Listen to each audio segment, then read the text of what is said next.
In today's video, I'm going to teach you how to set up a book summary vault in Notion in just 5 minutes. Notion is a fantastic tool for organizing your information in a way that's both visually appealing and incredibly functional. With the book summary vault, you'll have all your book notes, quotes, and summaries at your fingertips, neatly organized and easily accessible whenever you want to revisit them. Let's get started. First things first, you need to go to your connected workspace in Notion. This is where you manage everything from wikis to projects, and it's your main hub in Notion. If you already have a Notion account, go ahead and open it up. If not, signing up is quick and straightforward. Once you have Notion open, you'll want to log in to your account. You can do this by clicking on the Login button on the home page.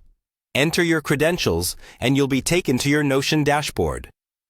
Now that you're logged in, navigate to your Notion home.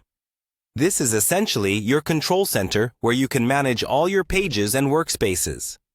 If you're just getting started with Notion, this might be a bit empty, but that's about to change as you set up your new vault. The next step is to create a new page. To do this, simply click on the option that says, Create a new page.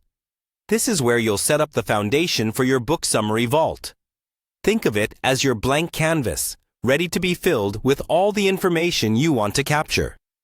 After your new page is ready, it's time to add your first book. Think of a book that you've recently read or one that you've been planning to read. Add the title to your new page, and this will become the starting point for your vault.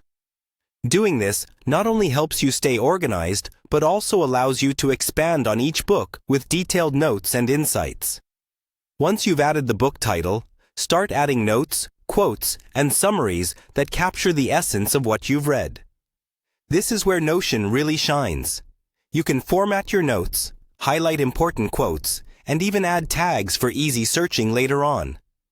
By having all this in one place, you're making it easy to find and reflect on these insights whenever you need them. And that's it. In just a few minutes, you've set up your very own book summary vault in Notion. Not only have you streamlined how you store your book insights, but you've also created a resource that you can continue to build upon with every new book you read. Happy organizing, and may your Notion journey be as enriching as the books you summarize.